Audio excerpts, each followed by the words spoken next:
Pero Joey, kaibigan natin si Sherwin, di ba? Magagawa niya ba yun sa atin? Alam mo, akala ko pa naman hindi ka malandi. Base sa kwento mo, biktima ka ng manloloko mong ex-boyfriend pero ngayon... Ay, Diyos ko. Hindi ko maiwasang mapaisip. Baka nga may dahilan kung bakit ka niloko. O di kaya baka ikaw lang din pala ang nagsimulang magloko. Hindi ka ba nagtaka kung bakit sobrang murang binenta sa'yo? Hindi ka nag-isip na baka may nakatagong kababalagan sa bahay na to?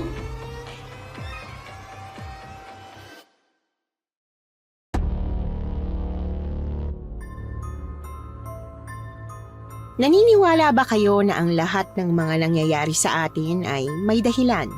Na kung may nagawa ka mang pagkakamali sa nakaraan, nagiging aral yon na dapat nating matutunan.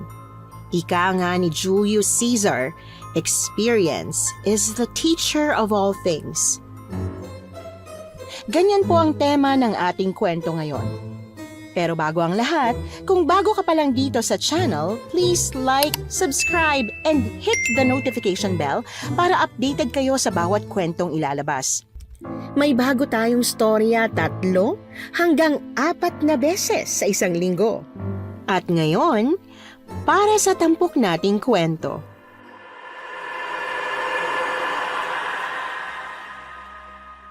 Magandang araw po, Miss Anne. Ako nga po pala si Sol at sa kwento kong ito ibabahagi ko ang karanasan ko matapos lokohin ng lalaking inakala kong makakasama ko habang buhay. Ito ang kwento namin ng mga kababata ko at kung paano namin tinalo ang isang aswang na kayang sumumpa ng isang tao. Nanay, nandito na po ako. Ay, Sol! Diyos ko, salamat naman anak at nakarating ka ng matiwasay. Kumusta ang biyahe mo? Ito po, nakakapagod. Sumakit po ang likod ko sa loob ng 8 oras na biyahe. Ay nako, alika na rito at maupo ka. Akin ang bag mo. Wag na po, Nay. Kaya ko na pong ilapag ang bag ko. O ayan, nailapag ko na po. Sobrang saya ko lang talagang nandito ka. Ang tagal mo hindi nakauwi Ang tagal ng 2 taon Kaya miss na kita eh. Pasensya na po talaga kayo, Nay. Masyado po kasing naging busy sa trabaho eh. Hindi ako nagkaroon ng oras para dumalaw dito. Nako, ayos lang yun anak. Walang problema sa amin ang tatay mo. Hindi ayos para sa akin. Paeng, ano ka ba naman? Ano ba naman yung 1 o 2 araw lang na umuwi ka rito? Imposibleng wala kayong bakasyon. Tulad na lang ng Pasko o Bagong Taon, no? Kahit yata araw ng patay hindi mo kami dinadalaw. Mabuti pa yung si Sherwin, yung anak ni paring Bonbon. Umuwi taon-taon. Kung minsan pa nga kahit birthday lang inuuwian pa niya. Huwag ka namang ganyan, Paeng. Tama po kayo, Tay. Mali po talaga na hindi ko kayo dinadalaw dito kada may bakasyon kami. Pasensya na ho kayo. Pero wag po kayong mag-alala dahil babawi po ako sa inyo, pangako. Oh, babawi naman pala siya eh. Huwag ka nang magdrama dyan. Ay sus, kunwari pang babawi. Ganyan naman talaga palagi ang sinasabi niyan sa atin, hindi ba? Tuwing tatawag siya, babawi. Pero ang totoo hindi talaga. Nagka-boyfriend ka lang, parang gusto mo nang kalimutan ng nanay at tatay mo. O bakit ka nga pala umuwi dito? Wala namang okasyon, di ba? Paeng, ang bibig mo ha. Tama na yan. Mabuti nga't umuwi si Sol eh. Nako, halos nakalimutan ko na nga ang itsura ng anak ko eh. Tignan mo nga ako ang putla at ang payat. Masasabi ko pa bang anak ko yan? Hindi naman maputla at payat. Maputi at sexy pa ka mo. Paeng, ikaw talaga masyado kang mapapel. Pasensya na po talaga. Pasensya na. O bakit ka umiiyak? Sino bang hindi mapapaiyak? Sinisermonan mo kakauwi pa lang. Ay sus, nagsasabi lang ako ng totoo. Masyado ka namang balat sibuyas. Kahit na. Busit ka talaga kahit kailan, Paeng. Aray ko! Ano ba? Bakit ka nananampal? Gusto mo suntukin ko pa yung bibig mo? Tumigil ka na nga. Tama na po. Ang totoo po niyan. Kaya po ako umuwi dahil... Teka lang. Huwag mo sabihin kaya ka umuwi dahil buntis ka. Ano ka mo? Kung buntis ka, sinong ama? Baka walang ama kaya ka umiiyak ng ganyan. Hiniwalayan ka ng boyfriend mo? Opo, Nay. Hiwalay na po kami. Lintik na lalaki yun ah. Hindi ako papayag na hindi ka niya panagutan. Halika't bumalik tayo sa Maynila at matalang niya ang walang latay. Tay, hindi po ako buntis. Hindi po ako ang buntis. Ano ka mo? Anong ibig mong sabihin? Mahal na mahal ko po siya. Ibinigay ko po lahat pero... sa huli may ibang babae pala siya. At kung hindi pa siya buntis, hindi ko pa malalaman.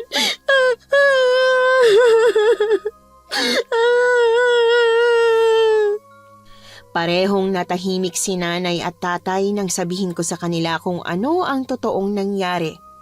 Pinabayaan nila akong umiyak ng umiyak, bagay na hindi ko inakalang magagawa ko sa harap nila. Sa loob kasi ng 2 taong relasyon namin ng boyfriend ko, hindi ako makauwi rito sa probinsya dahil palagi ko siyang inuuna. Sumasama ako sa okasyon ng pamilya nila na taga Maynila. Sinasamahan ko siya tuwing Pasko at Bagong Taon habang nangungulila ang mga magulang ko. Hindi ko man lang naisip na nag-iisang anak lang ako at hinihintay nila akong umuwi.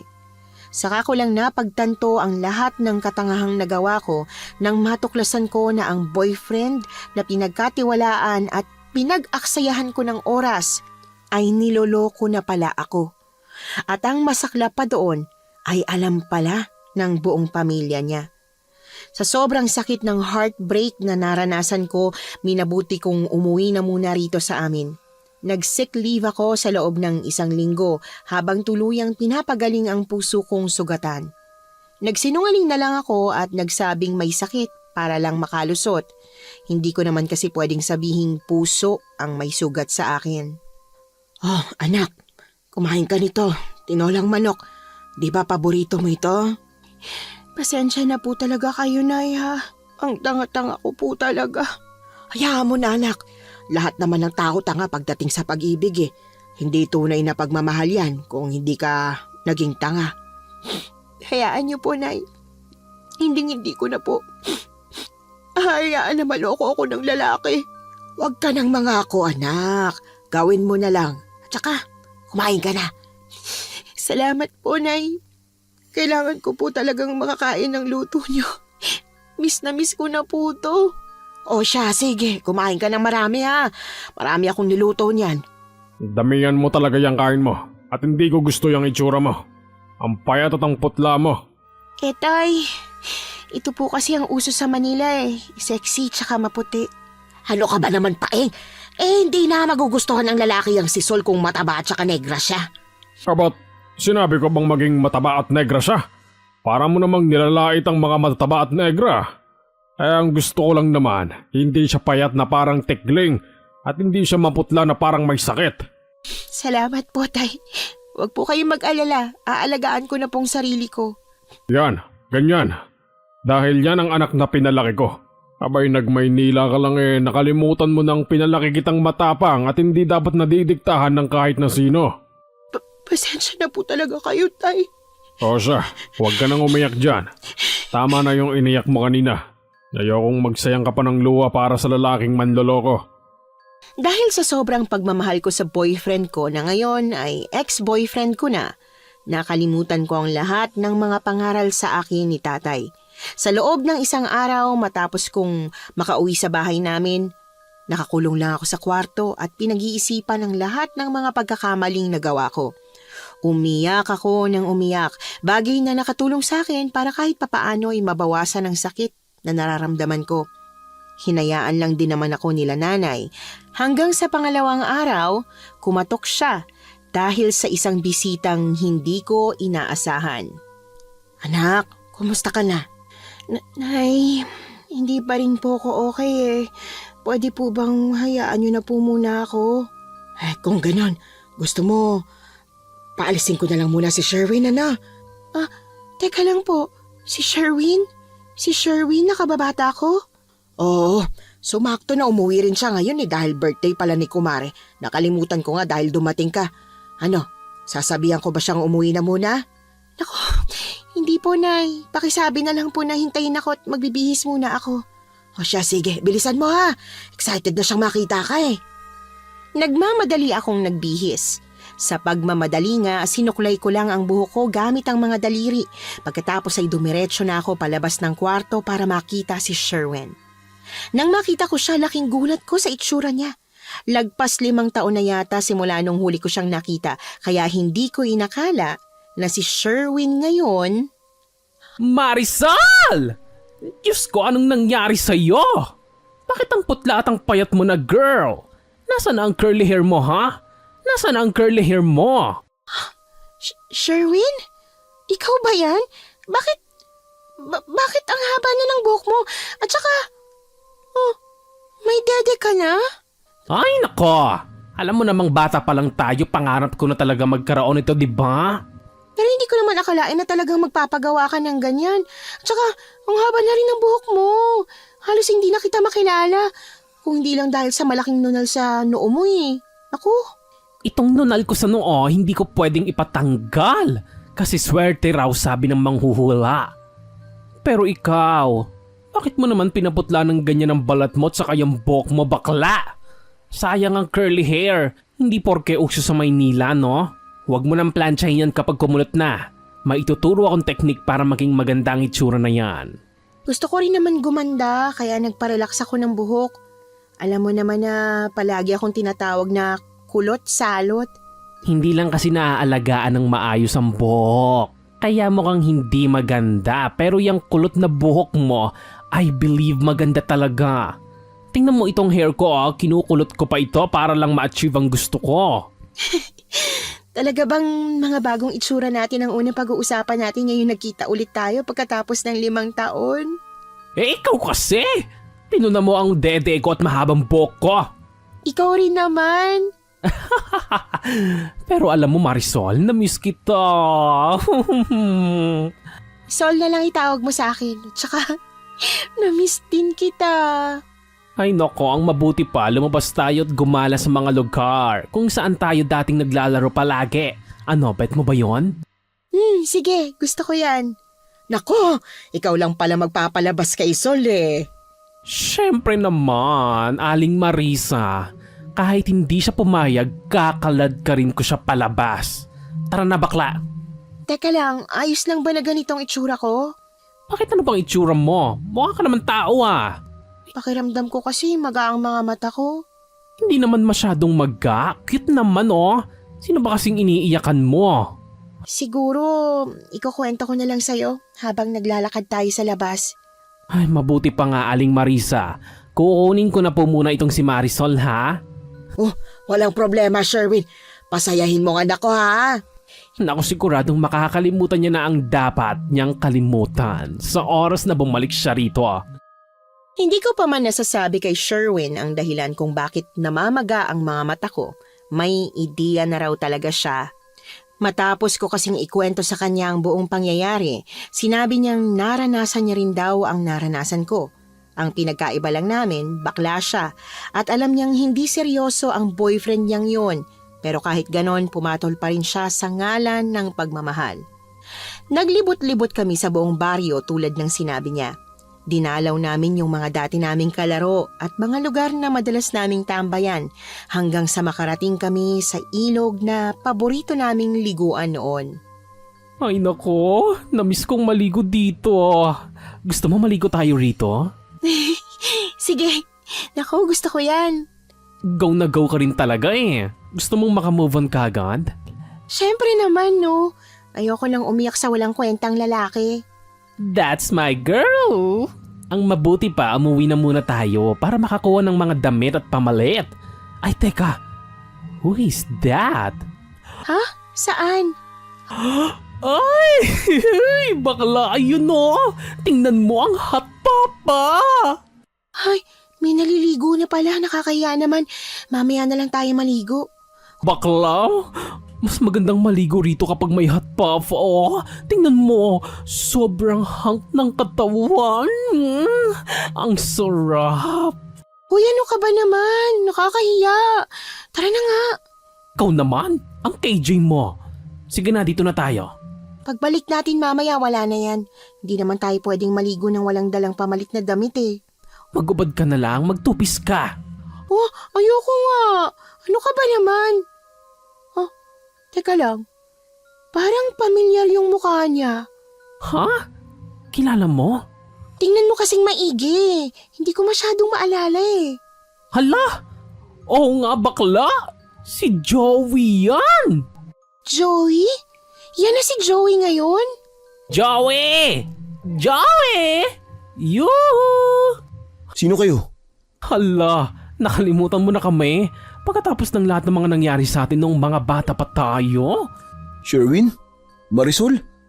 Ang laki na ng pinagbago niyong dalawa.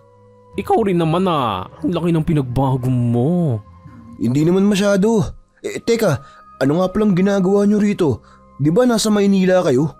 Ay, nagbabakasyon kami pareho. Ganun ba? Ang tagal ko kayong hindi nakita.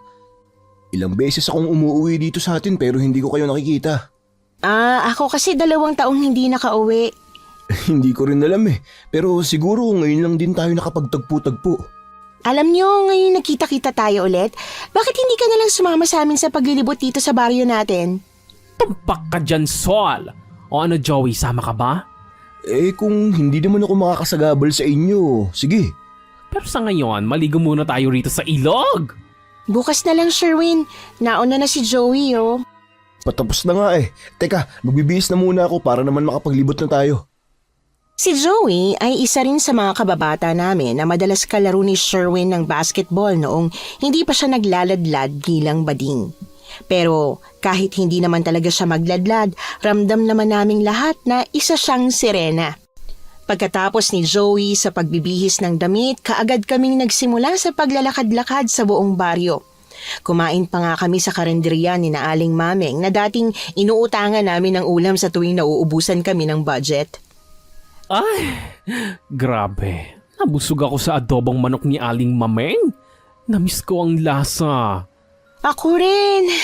Tsaka, alam mong hindi na utang, hindi na galit si Aling Mameng habang binibigay ang order. Ay, very true. Samantalang noon may kasama pang malutong na mura kapag nangungutang tayo sa kanya, no? Ano ba kayo? Ang importante na bayaran na yung utang na yon, di ba? Sa bagay, tama ka. Teka lang, saan tayo pupunta ngayon? May gusto akong puntahan eh. Yung dating bahay na pinupuntahan natin noon. Yung bahay na ginagawa nating katatakutan. Yung bahay ng multo? Yes! Ayun! Bahay na multo kung tawagin natin noon. Ano, tara puntahan natin? Malapit nang dumilim. Baka mamaya may magambala pa tayong multo. Diyos ka! Ako nga ang bakla hindi naniniwala sa multo? Ano ka ba naman, Joey? Nire-respeto ko naman kung hindi ka naniniwala sa mga multo. Pero ako kasi oo. Ako rin, naniniwala ako sa mga multo. Pero sa tagal nating palaging pumupunta sa bahay na yun, may multo ba talaga? Wala naman tayong nakita. Hindi porke wala tayong nakita wala na talaga. Baka hindi lang nagpakita sa atin. Kaya huwag na muna tayong pumunta ron. Mas mabuting bukas na lang habang maaga pa. Ano ba yan? Hindi na nakakatakot kapag bukas pa tayo pumunta. Yun nga yung punto pumunta tayo roon para magtakutan. Kaya ng mga bata pa tayo. Wala naman sigurong masama, Joey, kung dadaan lang tayo. Hindi na muna tayo papasok. O sige, makukulit pa rin talaga kayo tulad ng dati.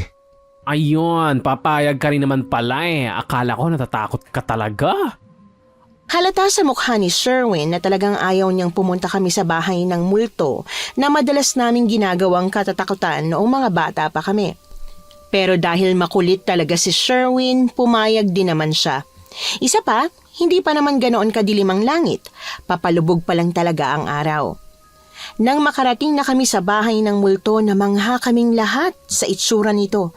Hindi tulad ng abandonadong bahay na pinupuntahan namin palagi, nagbago na ito.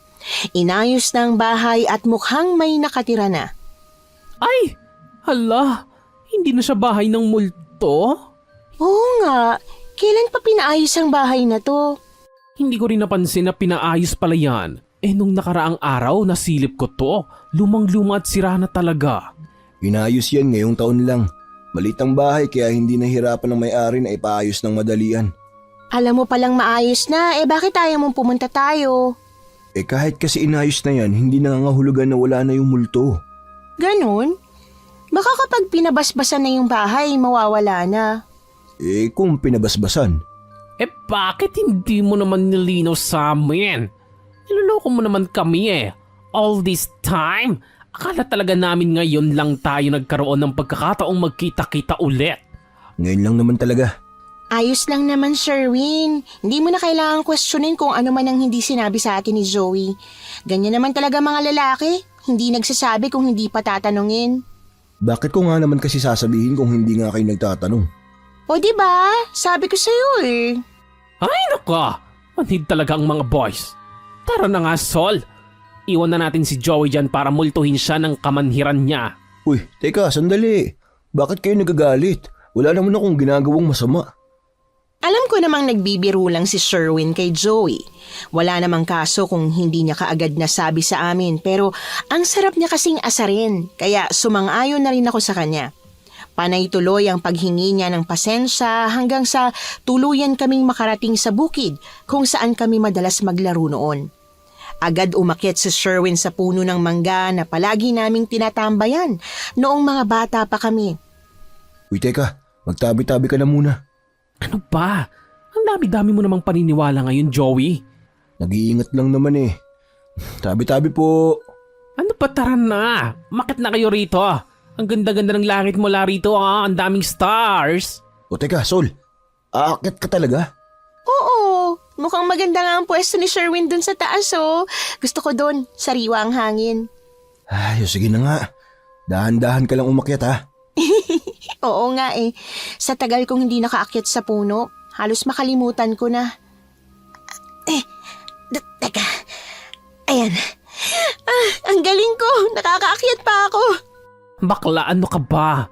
Humawa ka ng maigi. Ang yabang mo Baka mamaya ma-out of balance ka dyan. Hindi. Kayang-kaya ko to. Joey, umakyat ka na rin. Tara, dito tayo magkwentuhan.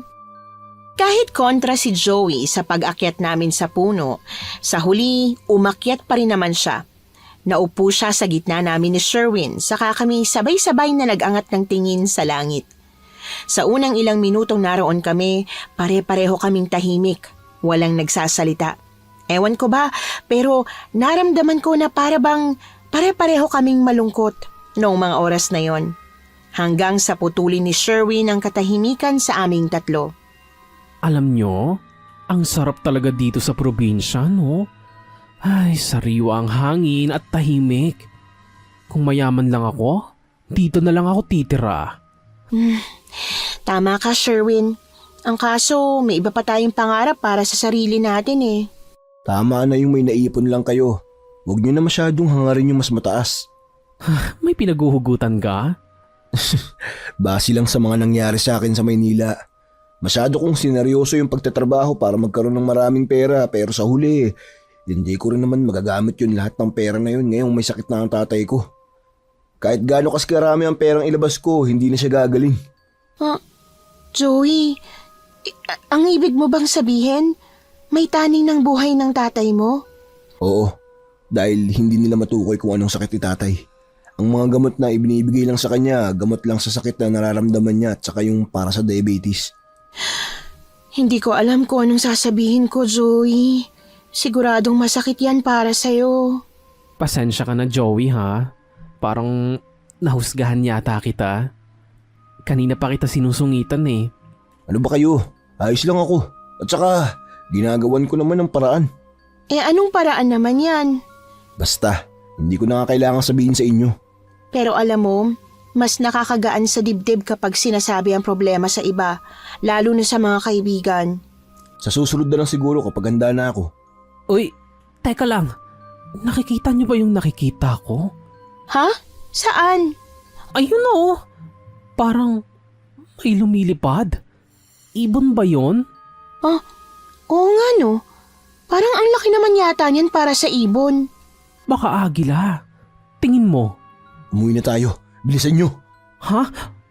Pero bakit? Ang sarap-sarap pa ng kwentuhan natin dito, Bilisan nyo na, Sol. Alika, tumalon ko na at sasaluhin kita.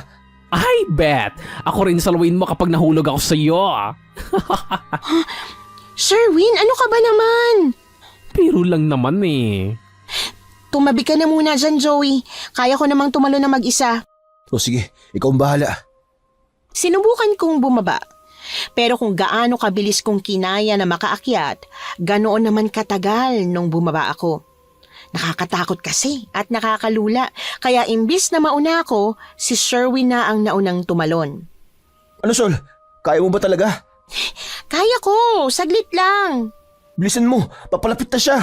Sino ba kasing papalapit? Basta, bilis, tumalong ka na. Hindi ko sana masyadong iintindihin ang sinasabi niya, pero nabigla ako nang umalog ng malakas ang puno. At dahil sa pagkakaalog nito, nahulog ako. Handa na sana akong lumagapak sa lupa, pero imbis na masaktan, naramdaman kong may sumalo sa akin na nagresulta ng sabay na pagbagsak namin. Ay, Diyos ko, nakakakilig na sana ang eksena nyo pero guys, mukhang kailangan nyo ng bilisan tumayo dyan. Joey? Hala, pasensya na. Guys, bilisan nyo na. Ayos lang, ano ka ba? Babangon na ako. Diyos ko, dayang bagal nyo. Tumayo na kayo dyan, nauna. Nahihirapan pa akong tumayo pero agad na akong hinatak patayo ni Sherwin. Pagkahatak niya sa akin, nakita ko ang dahilan kung bakit niya kami pinagmamadali. Ano yan? Mukhang isang malaking hayop. Magtago kayo sa likod ko, dali. Ano? Pero... Dalian nyo na. Oh no! Joey, papalapit na siya! Kapag sinabi kong tumakbo kayo ha. 1, 2, takbo! Ay! Nanay ko! Agad kaming kumaripas ng takbo kasabay ng pagbanggit ni Joey ng salita.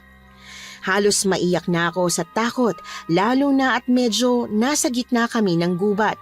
Panay ang tili ni Sherwin habang si Joey ay nakaalalay sa likuran ko.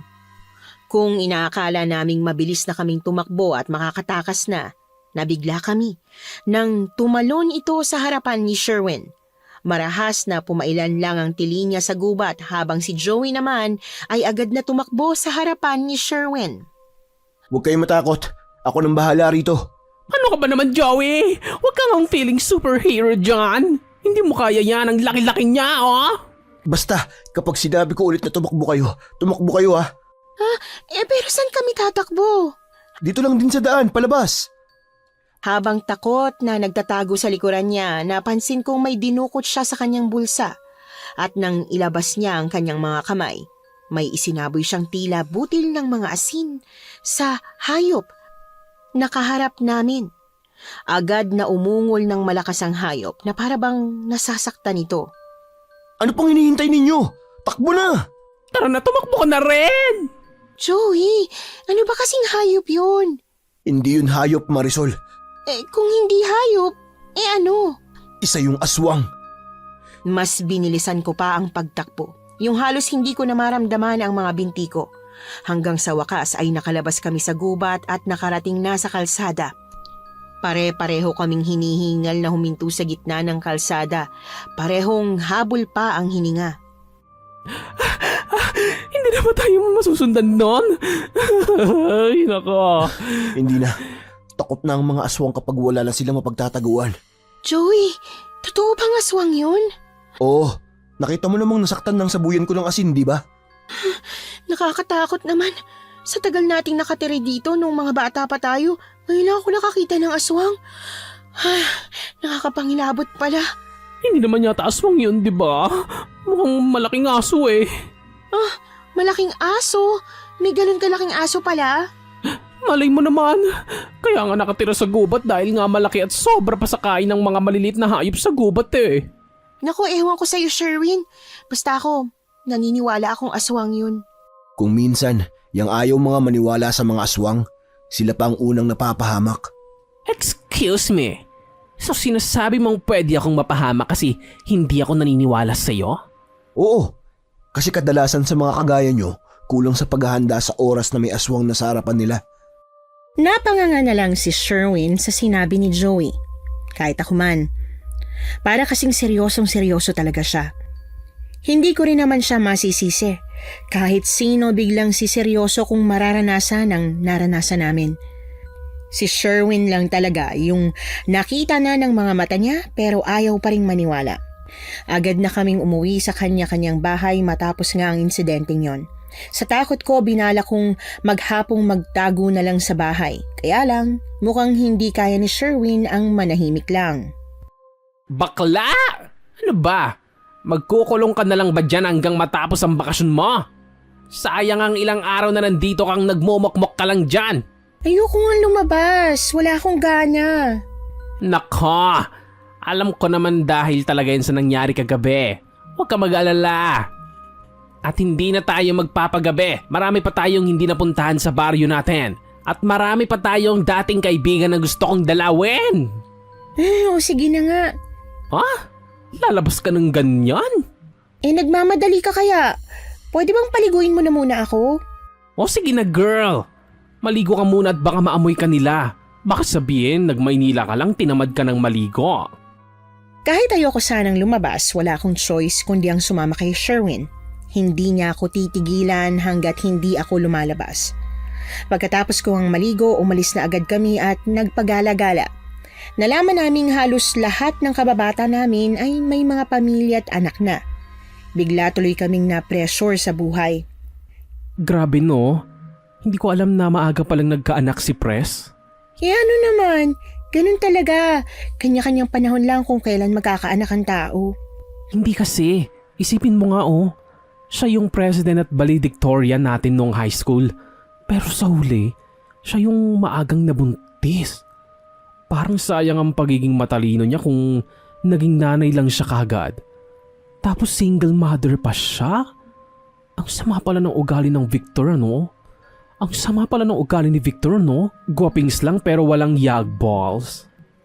Ang sabi nga nila, kadalasan pag mga babae matalino, bobo pagdating sa pag-ibig. At yung si Victor, gwapo lang talaga siya pero walang paninindigan.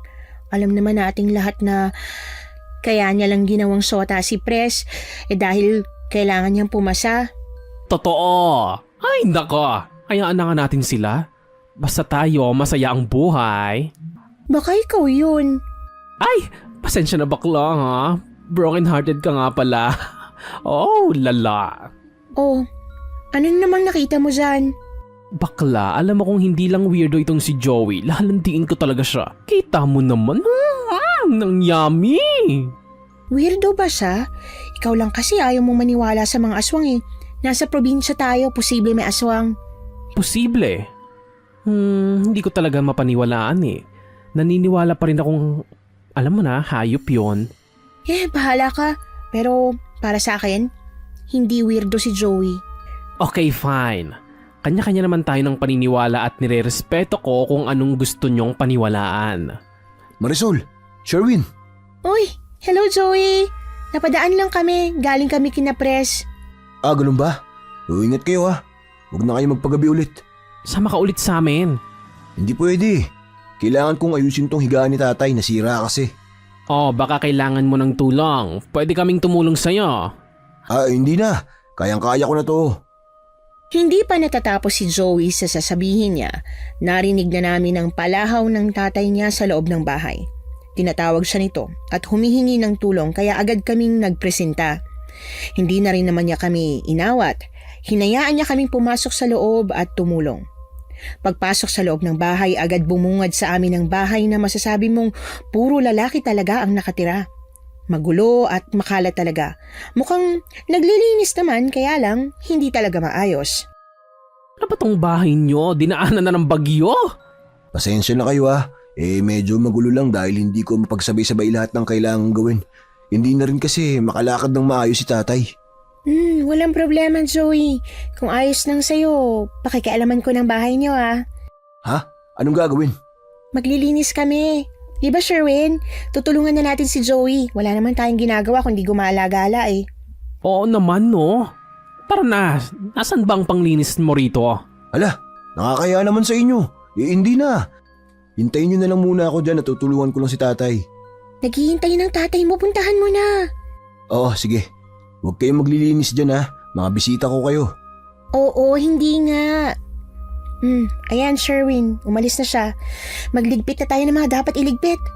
No problem bakla, yan ang expertise ko. Unahin ko muna itong mga damit na pinaghubaran Sherwin ha? Promise, ililigpit ko lang talaga to. Parang may ibang agenda ka pa kasi. Hoy, wala ah. Iiling-iling na sinimulan ko ng pagliligpit ng mga kalat. Medyo natagalan si Joey sa loob ng kwarto ng tatay niya, kaya marami kaming naayos. Nang makapagwalis, dumiretso kami sa kusina kung saan nakita naming walang makakain, kaya naisipan naming magluto. Maglaga kaya tayo ng saging at kamote? Pang merienda pa yan eh. Tingnan mo, wala pang sinaing. Mas mabuti magsaing na muna tayo, pagkatapos saka tayo magluto ng ulam. Anong ulam? Wala namang nandito kundi saging at kamote lang oh. Bahala na mamaya pagkatapos magsaing. Teka, tulungan mo muna akong magsiga ng kahoy para sa pang-apoy dito sa kalan. Hala bakla, ang tagal ko nang hindi ginagawa yan. Kaya-kaya natin yan. Lilinisan ko na lang muna tong kalan. Ikaw naman ang kumuha ng mga kahoy na panggatong. Ito may mga panggatong dito. Sige, pwede na yan. Makakapagpaapoy na tayo niyan. Teka. Nasaan ba yung posporo? Ayun ang taas naman kasi bakla. Ano ba naman tong si Joey? Ayaw magpaabot ng posporo. Matangkad kasi siya. Ano ka ba? Sa bagay, abot na abot niya to eh. Ay tara na nga. Bilisan na natin at baka bigla na siyang lumabas. Kailangan na nating makapagsaing para hindi na siya makakapagreklamo mamaya. Mabuti na lang talaga at nakasalang na ang sinaing saka palang lumabas si Joey na pawisan. Mukhang nahirapan siya sa kung ano mang ginawa niya sa tatay niya dahil talagang natagalan. Oh, hala, naglinis kayo? Ang sabi ko, wag na eh. Ano ka ba naman, Zoe? Walang problema sa amin yun, no? Eto nga, at magluluto pa kami ng ulam para sa tanghalian. Para naman wala ka ng alalahanin mamaya, diba? Hindi nyo na ako kailangan tulungan. Nakakahiya naman sa inyo eh. Ano ka ba naman Joey? Para ka namang iba. Kasi naman, ngayon na nga lang tayo nagkita-kita, pinaglinis ko pa kayo ng bahay. Naku, wag mo nang gawing big deal, Joey. Ayos na, nagawa na namin. Magpasalamat ka na lang. Ayos na kami doon. O sige, maraming salamat sa inyong dalawa. Pero hindi na kayo magluluto ng tanghalian, ako na. Maupo na lang muna kayo dyan at ipagluluto ko kayo bilang kapalit ng paglilinis sa bahay namin. Ay nako, gusto ko yan. Gusto kitang matikman, matikman yung luto mo. Sherwin, ano ka ba? Ikalma mong sarili mo. Ito naman, nagbibiro lang eh. Ipinagluto nga kami ni Joey. Pagkatapos, doon na rin kami kumain ng tanghalian at nagkwentuhan. Nakakaawa pala talaga ang sitwasyon ng tatay ni Joey. Bedridden na siya at wala nang ibang magawa kundi ang magsalita at gumalaw ng paunti-unti. Merong nagbabantay sa kanya para makapagtrabaho si Joey, pero ngayong araw kasi kinailangan daw nitong umuwi, kaya wala siyang ibang magagawa kundi ang manatili sa bahay. Dahil napasarap ang kwentuhan naming tatlo, hindi na namin namalayang lumipas na ang mga oras. Paglabas namin ni Sherwin, 3:00 na ng hapon, kaya imbis na gumala-gala pa, nagpasya na kaming umuwi sa kanya-kanyang bahay. Oh, napaaga yata ang uwi mo ngayon. Konti lang ba ang nalibot nyo? Nakipagkwentuhan naman kami kila Pres kanina. Tsaka dumaan din po kami sa bahay ni na Joey. Nakakaawa po pala yung sitwasyon ng tatay niya. Nako, si paring burong. Oo, nakakaawa talaga siya pero mukhang hindi naman tunay na sakit yun. Ano pong hindi tunay na sakit? Tunay na tunay po. Hindi na nga po siya makagalaw eh. Hindi yun ang ibig kong sabihin, anak. Sa pagkakaalam kasi namin, isinumpa siya ng isang bagwak na aswang. Po? Ano pong bagwak? Tsaka, hindi lang pala pagkain ng taong ginagawa ng aswang? Oo, may mga uri kasi ng aswang, anak. At yang bagwak na aswang, kaya nilang magbitiw ng sumpa, lalo na sa mga taong kaaway nila. Kung ganun, ano naman pong dahilan kung bakit siya sinumpa? Dati kasing manunugis ng aswang ang tatay ni Joey. Yung mga manunugis, mga nanguhuli ng mga aswang saka pinapatay. Kung hindi mo na itatanong sumama ako sa kanya noon sa paglaban sa mga aswang na napadpad sa baryo natin. At talagang magaling yung tatay ni Joey, anak. Kaya nga palaging siya ang tinatawag. Ano pong itsura ng aswang na kinalaban niyo? Manananggal yun. At saka matagal na panahon na yon. Natatakot na ang mga aswang sa baryo natin simula nung may matalong bagwak si Burong. Pero bakit ngayon po may aswang na ulit? Ano ka mo? May aswang ulit? Opo, kaya nga po hindi na kami nagpagabi ni Sherwin kasi kagabi po may nakita kaming aswang. Teka, bakit ngayon nyo lang sinabi? Hindi ko naman po kasi alam na naniniwala din kayo sa mga aswang. Si Sherwin nga po, pinaniniwala ang malaking aso lang daw yung umatake sa amin hindi raw aswang. Nako, mabutit nakatakas kayo. Kaya nga po pala marunong si Joey sa paglaban sa aswang dahil yun palang trabaho ng tatay niya. Di maswerte pala kayo nakasama nyo si Joey kahapon. Kaya nga po, tay. Kung wala po siya, naku, baka nakain na po kami nun. Tama lang na hindi na kayo nagpapagabi dahil baka kung ano pang nilalang ang makasalubong nyo dyan sa labas. Pero yung aswang na yun, hindi pwedeng pabayaan lang. Kailangan kong makausap si Joey para malaman kung anong klaseng aswang yun. Po? Pero bakit? Huwag niyo pong sabihin na huhulihin niyo yung aswang. Hindi na kaya ng katawan ko ang lumaban sa aswang. Ang gusto ko lang ay ipaalam sa mga kabaryo natin na may aswang na pagala-gala rito. Para na rin sa kaligtasan ng lahat. Hindi ako kumbinsido sa sinabi ni tatay na ipapaalam niya lang sa mga taga-baryo ang tungkol sa aswang. Pakiramdam ko kasi kahit na ipaalam niya pa sa mga taga rito, walang maniniwala sa kanya. Kung meron man yung mga matatanda o kasing edad niya lang. Bagay na mas kakaunti na ang populasyon sa baryo namin dahil mga batang henerasyon na ang nakatira dito.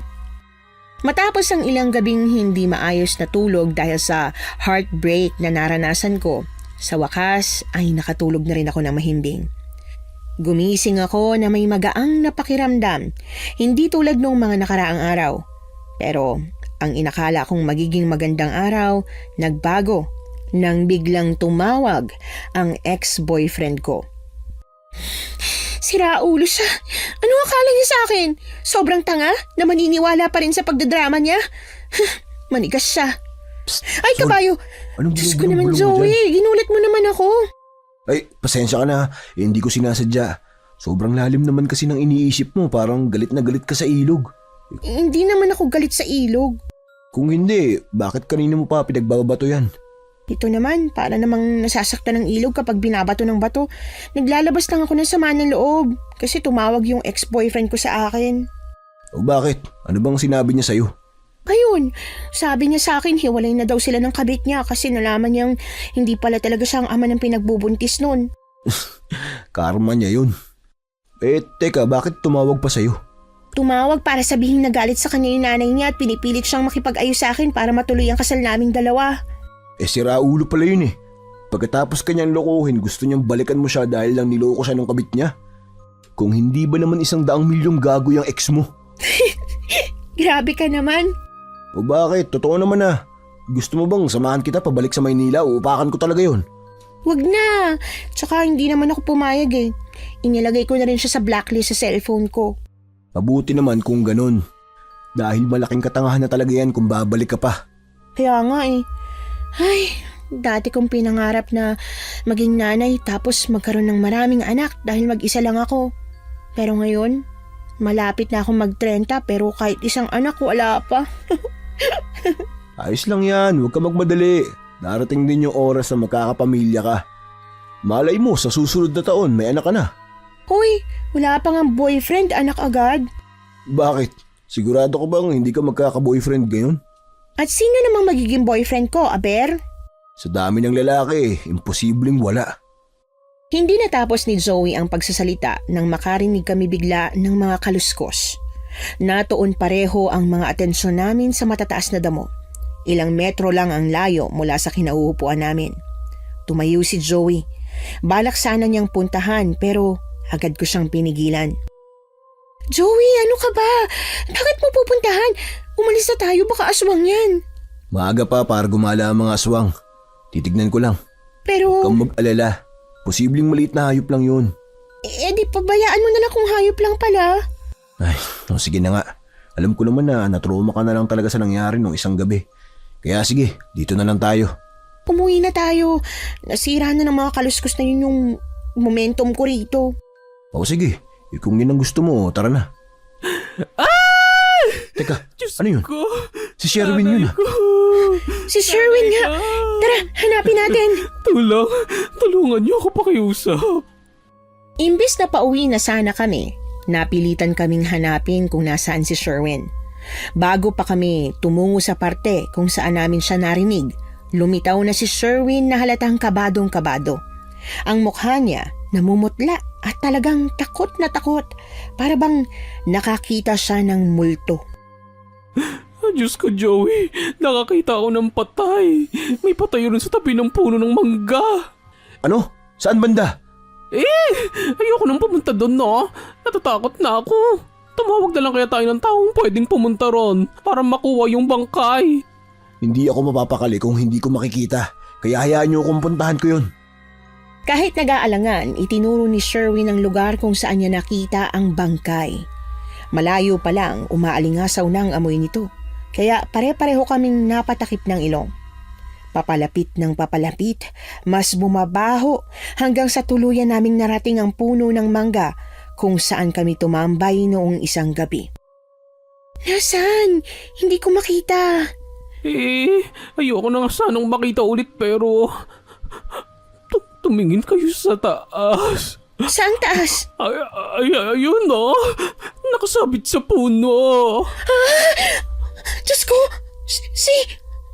Si Aling Maming ba yan? Oo nga, siya nga. Kailangan malaman to sa barangay. Halina kayo, bilisan nating umalis at baka mawala na yan. Paano mawawala yan? Makakatakpo pa ba ang patay? Hindi na makakatakbo pero baka balikan ng pumatay sa kanya. Tama si Sol. Lalo na't binabalikan talaga ng kriminal kung saan niya iniwan ang ebidensya. Agad kaming nagsumbong sa barangay tungkol sa nakita naming bangkay. Nang ma-recover na ang bangkay, nakakahabag na makita ang anak ni Aling Maming. Iyak ito ng iyak. Sobrang sakit makita kung paano siya lumuhod sa harap ng mga pulis para lang makita ang nanay niya. Pero hindi siya pinagbigyan dahil kailangan pang imbestigahan ang pagkamatay nito. Kumalat sa buong baryo ang nangyari. Hindi na rin nakawala ang haka-haka na baka nga aswang ang may gawa, lalo na't wakwak ang tiyan ni Aling Maming nang makuha ang katawan niya. Kaya pati ang mga magulang ko, kinakabahan na. Anak, dapat yata bumalik ka na ng Maynila eh. Hindi magandang nangyayari dito sa atin. Tama ang nanay mo, anak. Kahit 3 araw pa bago ka mag-1 linggo, mas mabuting bumalik ka na ora mismo. Nay, tay, akala ko po ba miss niyo ko? 2 taon na kung di nakabalik dito. Pero ngayon, gusto niyo na ako agad pauwiin. Nakakatakot na kasi talaga, anak. Lalo pat kayong 3 nila Joey ang nakatuklas doon sa patay. Paano kung balikan kayo nun? Bakit naman po kami babalikan? Hindi naman namin nakita kung sino siya. Para sa ikabubuti mo rin sana, anak. Kung ganun, paano kayo? Hahayaan ko na lang po ba kayo dito na ganitong may panganib na nangyayari? Sol, alam namin ang nangyayaring ganito. Napagdaanan na namin may mga aswang na pag-alagala sa baryo. Pero ikaw, hindi mo yun napagdaanan, anak. Kaya natatakot kami para sa'yo. Nakita mo na nga ang aswang, pero pumunta ka pa rin dun sa ilog. Umaga naman po ako pupunta. Sol, hindi porket umaga, tanghali o hapon pa yan, wala nang kapahamakan. Ang mga aswang sa gabi lang sila sumasalakay, pero sa umaga, pagala-gala pa rin sila at nagpapanggap bilang tao. Ibig niyo pong sabihin, pwedeng nakasalubong ka na yung aswang? Oo, kaya para mas maging ligtas ka, kailangan mo nang umuwi sa Maynila. Hindi po. Kung kinakailangan ko manatili dito hanggang sa mahuli yung aswang na yan, mananatili po ako dito. Ano ka ba naman, Marisol?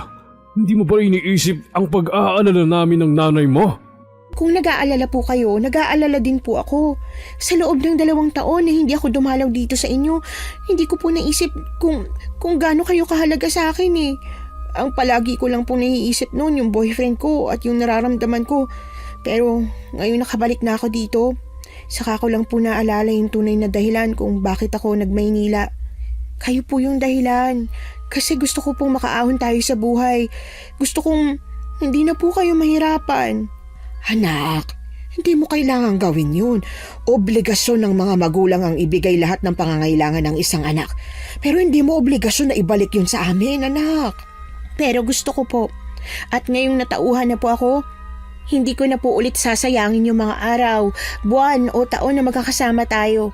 Hindi na po ako mag-aaksaya ng oras para sa ibang tao na hindi naman ako pinahahalagahan. Sigurado ka na ba talaga sa desisyon mo, anak? Hindi ka aalis hanggat hindi nahuhuli ang aswang. Opo, Tay. Ayoko po kayong iwanan. Kung ganon, huwag ka na munang lumabas ng bahay. Po? Pero bakit? Hindi ko hahayaang mapahama ka sa labas ng bahay. Tutulong ako sa paghahanap sa aswang na yan. Pero Tay, sandali lang po. Hindi ko na nagawa pang kumontra sa gusto ni Tatay. Pagdating kasi talaga sa mga desisyon sa bahay namin, kapag si Tatay na ang nagsalita, mahirap nang kontrahin. Si Tatay yung tipo ng lalaki na talagang ipaglalaban kung ano sa tingin niya ang tama.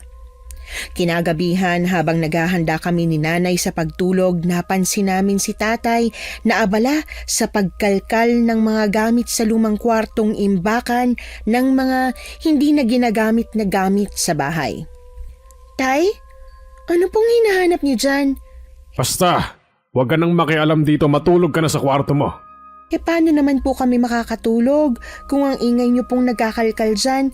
Mas mabilis pong makikita yung hinahanap niyo, mas makakatulog kami agad. Ay, o sige na nga. Tulungan mo akong hanapin yung buntot pagi ko. Buntot pagi? Ano pong itsura nun? Mahaba siya, mga kasing haba ng braso ko. Pero para siyang latigo na gawa sa buntot ng pagi. Sige po. Saan niyo po ba huling naaalalang inilagay? Hindi ko na maalala. Sa sobrang tagal ko nang hindi nagagamit yun eh. O sige ho, subukan po nating hanapin. Sa pagkakaalam ko, nandun lang yun sa may baul. Tinago na kasi dahil sa akala ko talaga wala nang aswang na mangangahas na pumunta sa baryo natin. Tay, ano nga ho ulit ang itsura ng buntot pagi? Mukha ngang latigo. Kasing haba ng braso ko. Yan po ba yun? Ha? Nasaan? Ayan po, nasa may bintana nakasabit. Ay nako, nandyan lang pala. Kanina pa ako hanap ng hanap. Tay, sigurado po ba talaga kayo na gusto niyong tumulong sa paghahanap ng aswang? Parang nag-uulyanin na po kayo eh. Ay nako, pumigil-tigil ka nga Marisol. Kayang-kaya ko pa no? 48 anyos pa lang ako. Matibay pa ang tuhod ko no? Aray, ang balakang ko. Yung tuhod niyo po malakas pa, pero yung balakang, hindi na. Ano bang gusto mong palabasin ha? Hayaan niyo na pong gawin ng mga may kakayahan pang lumaban sa aswang ang bagay na yun. Si Joey, mukhang kaya niya naman po eh.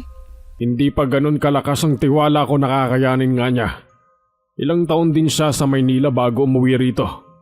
Kung hindi pa niya nabalita ang may sakit ang tatay niya, hindi siya uuwi. Ang sabi niya po, dumadalaw siya? Dumadalaw nga pero sinisilip lang niya ang tatay at nanay niya. Simula nang mamatay ang nanay niya, hindi tumatagal dito ng 1 linggo yun no? 2 araw nga lang nagmamadali pa dahil may trabaho raw. Ganun po ba?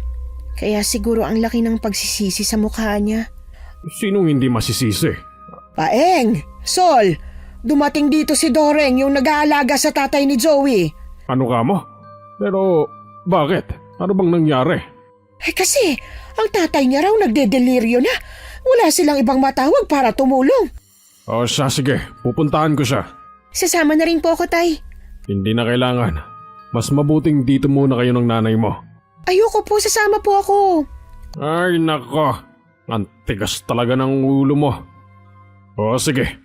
Basta sumunod ka lang sa lahat ng sinasabi ko, ha? Opo, Tay. Walang problema. Nagmamadaling umalis kami ng bahay para puntahan si Joey. Pero bago yon, hindi kinaligtaan ni Tatay ang buntot pagi, pati na rin ang bawang at asin. Habang papunta doon, hindi ko maiwasang kabahan ng husto. Iniisip ko pa lang kung gaano kasakit para kay Joey ang nangyayari sa tatay niya, nadudurog na ang puso ko. Sa pagmamadali nakarating agad kami sa bahay nila. Naabutan namin si Joey at ang tatay niya sa sala, bagay na ikinagulat naming lahat. Mang Peng, Huwag niyo po siyang palabasin. Isarado niyo po ang pinto. Ay, ano bang nangyayari, Joey? Akala ko ba hindi na nakakalakad ng tatay mo? Akala ko rin po. Nabiglaan na lang po ako nung bumangon siya bigla sa higaan niya at paulit-ulit na sinasabing kailangan niyang patayin ng aswang. Kung ganon, hayaan natin siyang makalabas kasi base sa kinikilos niya, alam niya kung nasa ng bagwak na aswang. At paano mo naman nasabing alam niya? Tingnan mo, nakapikit ang tatay mo pero alam niya kung saan pupunta. Lahat sila ay napatingin kay Mang Burong. Napansin ko kaagad na pikit ang mga mata niya. Para bang wala itong malay pero ang katawan niya ay kusang kumikilos. Doon na nagpasya si Joey na suotan ng sapin sa paa ang tatay niya, saka ito pinalabas. Lahat kami ay nakasunod habang naglalakad dito sa iisa at tamang direksyon, ni hindi ito nadadapa o natatalisod. Mukhang tama ka nga, Sol. Alam niya kung saan siya pupunta. Shh! Huwag na muna nating pansinin. Kailangan nating maging alerto kung saan niya tayo dadalhin.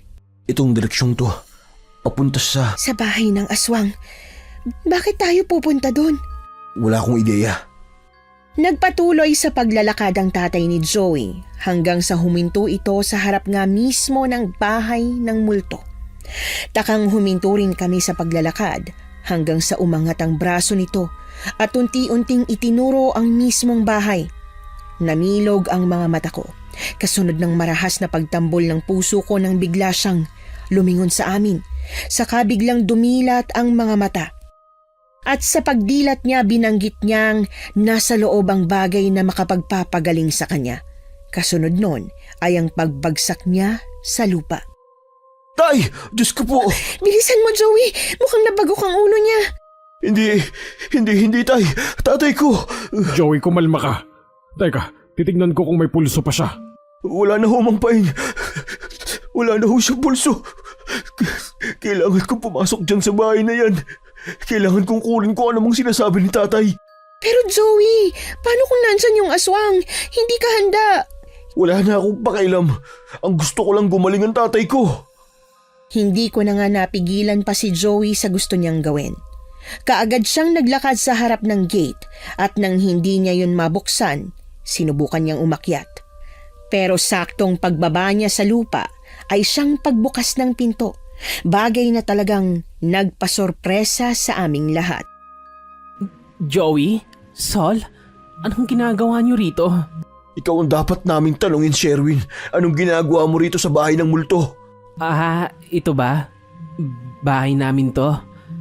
Kayo naman kasi, hindi niyo ako pinatapos sa pagsasalita nung dinala ko kayo rito. Hindi ko tuloy nasabi na nabili ko itong bahay at pinaayos ko para kila nanay at tatay. Takot kasi ako masyado eh. Tumabi ka dyan. Aray ko? Bakit mabigla kang nanunulak dyan? Teka, hindi naman kita pinapapasok Joey! Sandali! Hindi nagpaawat si Joey. Talagang sumugod siya sa bahay ni na Sherwin kahit na pinipigilan siya nito. Pero bago pa man makarating si Joey sa pinto, agad na napigilan siya ni Sherwin. Hinawakan nito ang damit niya pagkatapos ay hinila pabalik. Ano ba? Hindi kita pinapapasok sa bahay ko, Joey! Wala kang dahilan para pumasok! May kung anong bagay dyan sa loob ng bahay niyo na makakatulong para gumaling ang tatay ko. Kaya papasukin mo ako. Wala kang mahahanap dyan kundi mga gamit lang namin.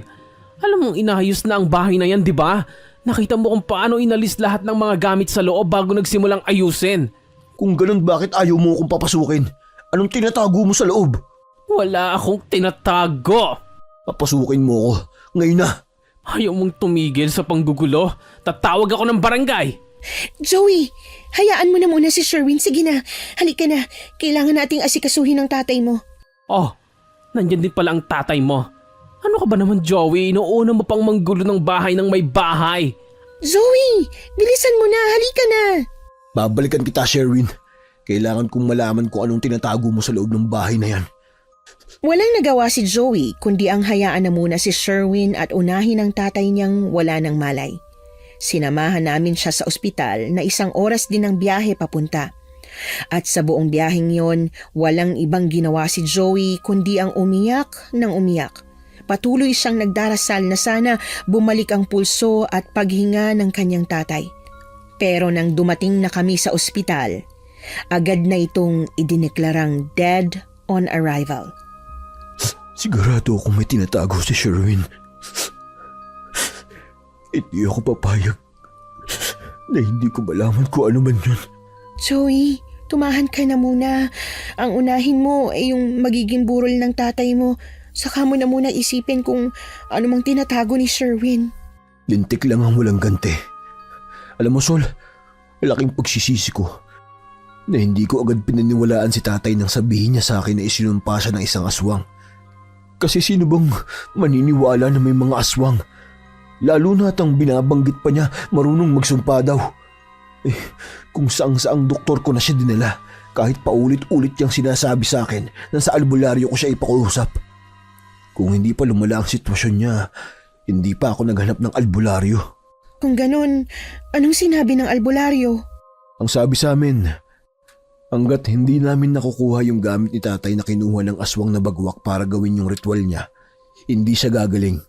At doon sa bahay ni Sherwin, sigurado akong naroon yun. Pero Joey, kaibigan natin si Sherwin, di ba? Magagawa niya ba yun sa atin? Hindi ko rin alam. Pero baka nakatago sa bahay niya yung gamit. Ang ikinakatakot ko, baka nabaon na sa lupa. Hindi kaya may kinalaman si Sherwin sa nangyayari sa tatay mo? Kasi kung iisipin niya, talagang hindi siya naniniwala sa mga aswang eh. Kahit pa nga nakaharap na natin. Paano kung... Kung ano mang iniisip mo, yan din ang iniisip ko ngayon, Sol. Kung ganon, mas mabuting gumawa muna tayo ng plano para mapaamin si Sherwin. Kakausapin ko siya. Pero baka mapahama ka. Si Sherwin ang unang taong dumalaw sa akin sa bahay nung dumating ako dito. Sobrang lungkot ko dahil sa paghihiwalay namin ng boyfriend ko at siya lang ang nakapagpangiti sa akin ulit. Hindi niya ako hinayaang mag-isa para makalimutan ko agad yung buwisit kong ex-boyfriend. Kaya ayoko na munang husgahan siya kahit na may mga palatandaan. Kung ganon, sige. Subukan mo siyang kausapin pero gusto kong naroon ako habang nag-uusap kayo. Siguradong hindi siya papayag na nandun ka kapag nag-usap kami. Hindi ako magpapakita sa kanya. Gusto ko lang masigurong ayos ka. O sige, basta't wag na wag kang magpapakita muna ha. Saka ka na lang lumabas kung sakali mang may ginawa siyang masama sa akin. Pagkagaling sa morgue, kaagad na dinala ang bangkay ng tatay ni Joey sa bahay nila. Kahit hindi siya umiiyak, kitang-kita kong lungkot sa kanyang mga mata. At dahil wala siyang kasama sa bahay, tumulong ako sa pag-aasikaso ng lamay hanggang sa huling araw nito. So anak, hindi ka pa ba hinahanap sa trabaho nyo? Magdadalawang linggo ka na rito ah. Hindi ko po alam, tay. Parang hindi ko na po gustong bumalik pa doon. Parang gusto ko na lang pong manatili dito. Anak, nakalimutan mo na yung pangarap mo sa Maynila? Tay, 7 taon po ako sa Maynila. Pero ano pong nangyari? Wala naman, diba? Opo, nakaipon ako pero hindi naman sapat para makapagpatayo ng bahay tulad ng nagawa ni Sherwin. Hindi pa siguro sapat ang 7 taon. Baka pwedeng umabot ng 10 o hanggang 15 taon. Tay, tinataboy niyo po ba ako? Hindi naman sa ganon. Pakiramdam ko kasi ako ang dahilan kung bakit nawalan ka ng gana para bumalik sa Maynila. Nung bumalik ka kasi rito, away-away kita. Kayo nga po talaga ang dahilan. Gusto ko na pong manatili dito kasi ayoko na po kayong iwanan. Ayoko pong maranasan yung naranasan ni Joey na pinagsisisihan niya na wala ng mga magulang niya. Hanggat buhay pa po ako at malakas, gusto ko po kayo makasama. Nako, tama na nga yung dramahan yung magtatay dyan. Ang mabuti pa lumabas na tayo dahil nandyan na sa labas ang sasakyan na maghahatid kay Burong sa sementeryo. Ay, pasensya na po, Nay. Ito po kasing si tatay Minamadali ako na umuwi sa Maynila. Alam mo naman ang tatay mo may pagkasiraulo. Siraulong pinakasalan mo! Natawa na lang ako sa kakulitan ng mga magulang ko. Siguro dahil nga nag-iisang anak lang ako, kaya sobrang tamis pa rin nila sa isa't isa. Kahit papaano, nakakatuwang makita silang nagkukulitan pa rin sa edad nila. Pagkarating namin sa bahay ni na Joey, saktong dumating na nga ang karo ng patay. Inilalagay na nila Joey ang kabaong habang ang mga nakikiramay ay nakaabang na sa pag-andar nito. Naging maayos at tahimik naman ang paglilibing sa tatay ni Joey. Kaya lang, nang magsisiuwian na ang lahat, pilit na nagpaiwan si Joey. Kaya nagpaalam na muna ako kina nanay at tatay para samahan siya. Bakit hindi ka pa sumama pa uwi? Gusto ko lang muna sanang mapag-isa. Saglit lang ako. Hayaan din naman kita rito. Gusto ko lang sana munang sabihin sa'yo na magpakatatag ka ha. Oo naman. Wala naman na akong magagawa kundi ang magpakatatag. Sarili ko lang din naman ang dapat kong asahan ngayon. Nasaan ba kasi yung mga kapatid mo? Wala man lang bang magmamalasakit na umuwi para sa huling araw niya? Wala. Nasa Saudi ang panganay namin at yung bunso naman hindi sumasagot sa mga tawag ko. Bahala na silang pagsisihang hindi man lang nila dinalaw si tatay. Ay, kayang-kaya mo yan. Huwag kang magpapatalo sa lungkot. Nandito lang ako kung kailangan mo ng karamay, ha? Sol, maraming salamat ha. Kung hindi dahil sa'yo, baka sumuko na ako. Ano ka ba? Sino pa bang magtutulungan kung di tayo magkakaibigan lang din? Aha, ganon. Kayo lang ang magkaibigan. Hindi ako kasali. Sherwin? Anong ginagawa mo rito? Nakikipaglibing. May dala pa nga akong bulaklak ko. Hindi kita inimbita. Kaya nga pumunta na ako ng kusa. Hay, hindi ako makapaniwalang kinalimutan nyo akong imbitahan. Umalis ka na rito. Sherwin, pwede bang mag-usap muna tayo? Hayaan na muna natin si Joey kasamang tatay niya. At ano namang pag-uusapan natin? Halika na, sige na. Bago pa sila magkainitan, agad ko nang hinatak palayo si Sherwin. Dinala ko siya sa parte ng sementeryo kung saan walang tao, pero hindi kalayuan sa lugar na pinaglibingan ng tatay ni Joey. Ilang segundo kaming tahimik. Iniisip ko muna kung paano ko sisimulan ang dapat kong sabihin sa kanya, hanggang sa siya na mismo ang nagsimula ng usapan. Ano pa bang pag-uusapan natin, Sol? Pinili mo na si Joey kaysa sa pagkakaibigan natin, di ba? Bakit? Dahil ba gwapo at macho ang katawan niya? Sherwin, hindi sa ganon. Alam mo, akala ko pa naman hindi ka malandi. Base sa kwento mo, biktima ka ng manloloko mong ex-boyfriend pero ngayon, hindi ko maiwasang mapaisip. Baka nga may dahilan kung bakit ka niloko. Baka ikaw lang din pala ang nagsimulang magloko. Sherwin, hindi ako ganyan. Siyempre, ikaw yan eh, kaya hindi ka ganon. Pero kitang-kita naman na humaling ka na sa kagwapuhan ni Joey. Ano ba? Pagsasalitain mo ba ako o hindi? Sige, go. Sabihin mo na lahat ng gusto mong sabihin. Alam mo kung anong nangyari sa tatay ni Joey, di ba? Ito na nga bang sinasabi ko, kung makakampi ka na talaga sa kanya. Alam mo na isinumpa siya ng isang bagwak at alam mo rin kung nasa ng aswang na yon, di ba? Kung yan ang sinasabi sa'yo ni Joey, di paniniwalaan mo. Basta binili ko ang bahay para sa tatay at nanay ko. Hindi ko alam kung ano man yung sinasabi niyong sumpa. Dahil hindi ko yan paniniwalaan, walang aswang. Gawa-gawa lang yan ni Mang Burong at ng tatay mo.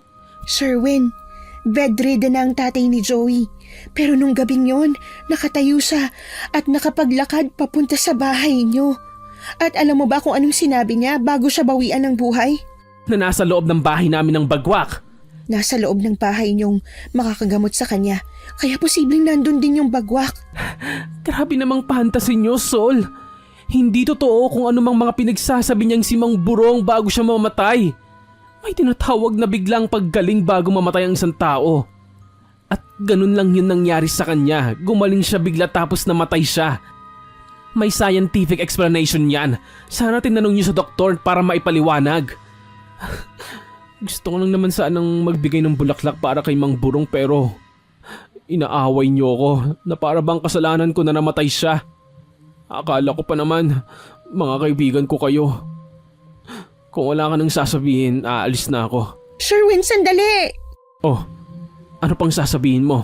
Kung talagang wala kang tinatago, hayaan mo akong pumasok sa bahay niyo para mapatunayan yon. At isasama mo si Joey. Hindi ako papayag. Bakit pa ayaw mong pumayag kung wala ka namang tinatago?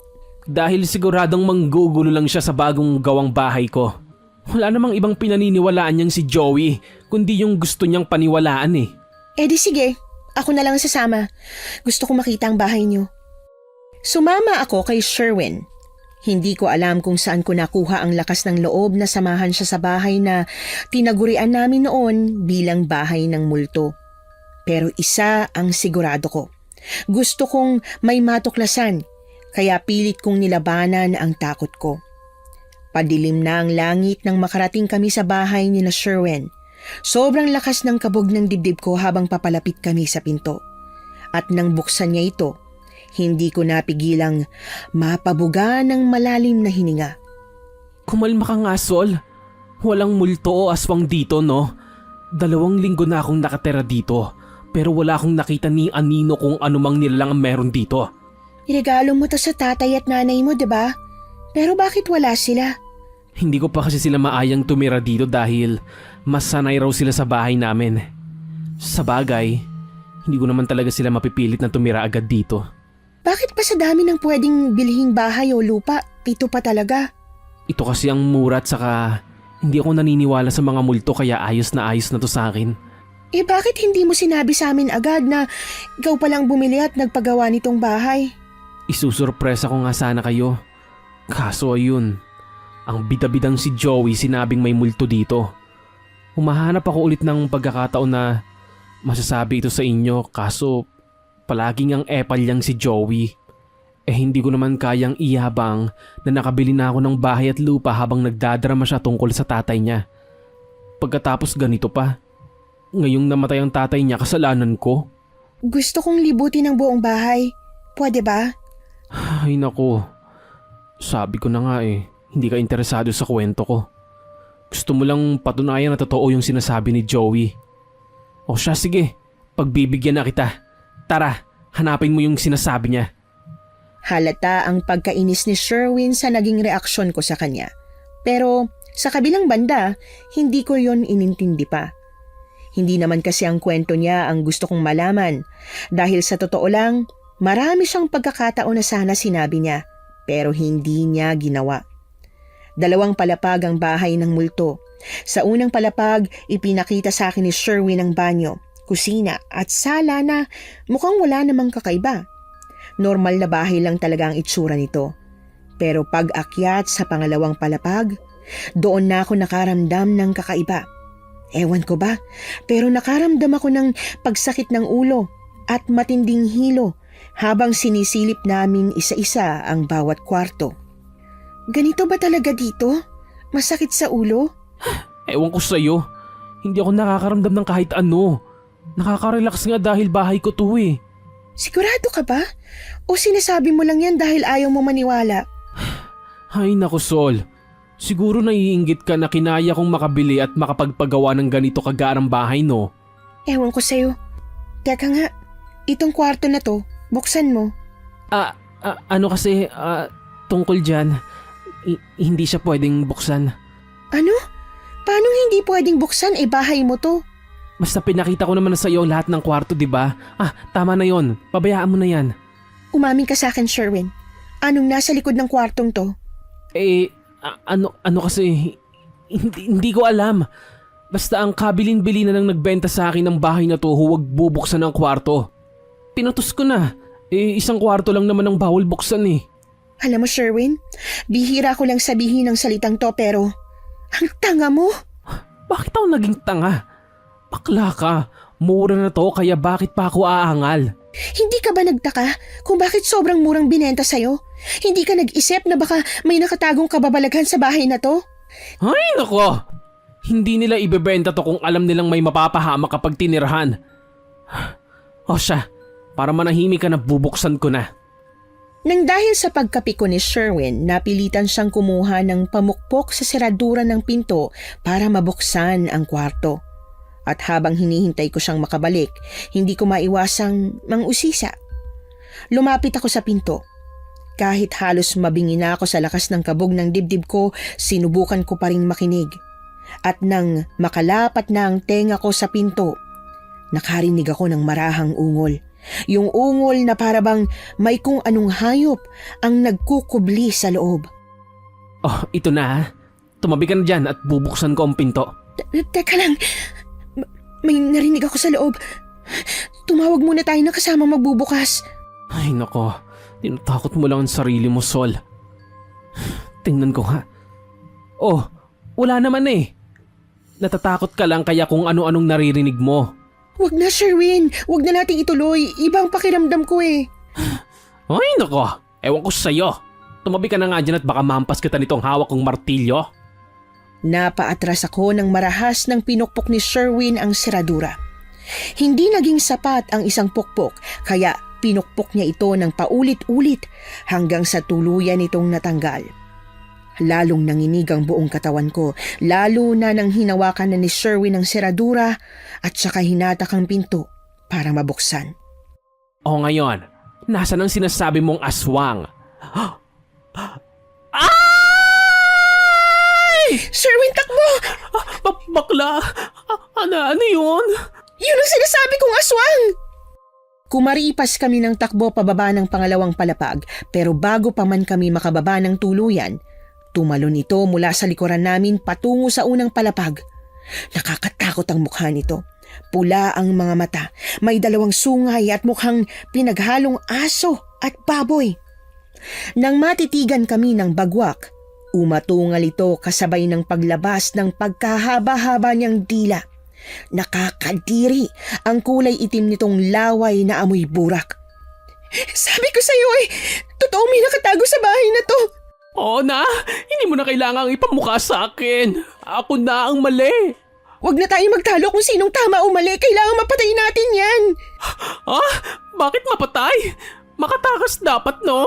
Hindi lang para sa buhay natin, kundi para sa kaligtasan ng buong baryo. Anong pakialam ko pa sa iba? Unahin na natin ang mga buhay natin, bakla. Hindi ko na nasagot si Sherwin dahil muling gumapang paakyat sa hagdan ang aswang. Napatakbo ko pabalik hanggang sa maalala ko yung sinabi ng tatay ni Joey. Kumaripas ako patungo sa dulong kwarto kung saan lumabas ang aswang saka mabilis na isinara ang pinto. Madilim ang paligid pero dahil sa liwanag ng buwan na nagmumula sa bintana, nakikita ko pa rin ang paligid.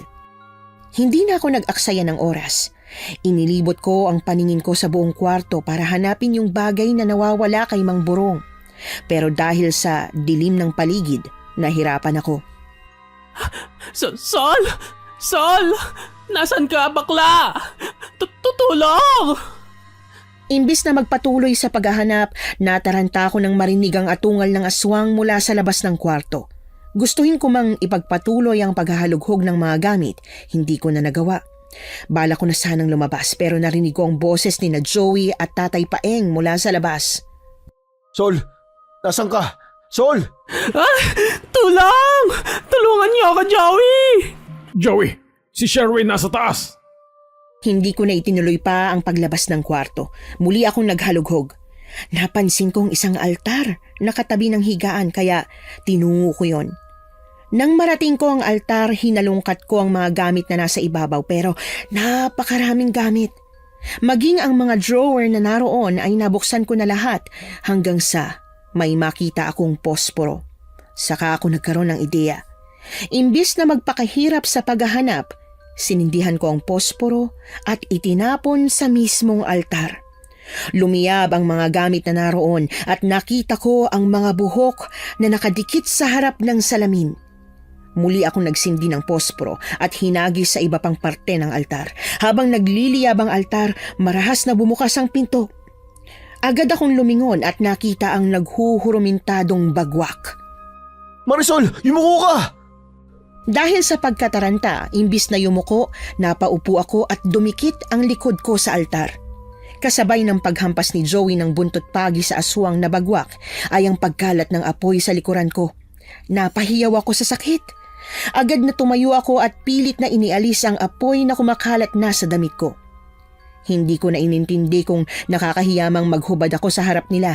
Agad kong inalis ang damit at inihagis yon sa aswang. Sa pagkakataong lumapat sa balat niya ang damit ko na kasalukuyang umaapoy, nagliyab din ang kanyang balat. Saglit pa akong natulala. Pero nagmamadali na akong hinila ni Joey palabas ng kwarto, lalo na at kumakalat na ang apoy. Ang bahay ko. Ang bahay ko nasusunog. Bakit nasusunog? Kung gusto mo, maiwan ka na rito sa bahay kasama yung aswang. Ay! Hindi! Ayoko pang mamatay! Kung ayaw mo pang mamatay, tumakbo ka na bago pa siya makasunod sa atin. Bilisan nyo nang lumabas!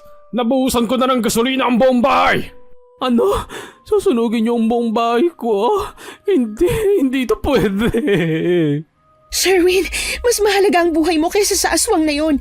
Ang bahay na to ang pinakamalaking pagkakamaling nagawa mo sa buhay mo, kaya halika na! Kahit nag-aalangan pa, napilitang sumama si Sherwin. Saktong nasa labas na kami ng bahay nang mabilis na kumalat ang apoy dahil sa gasolinang itinapon ni tatay sa paligid ng bahay. Ang bahay ko, ang bahay na matagal kong pinangarap. Wala na. Sol, isuot mo na muna tong damit ko. Ha? Bakit? Kasi, hindi ka ba nilalamig? Ay hala, oo nga, salamat. Isusuot ko kaagad. Ang bahay ko. Ang bahay ko na matagal ko nang pinangarap. Wala na.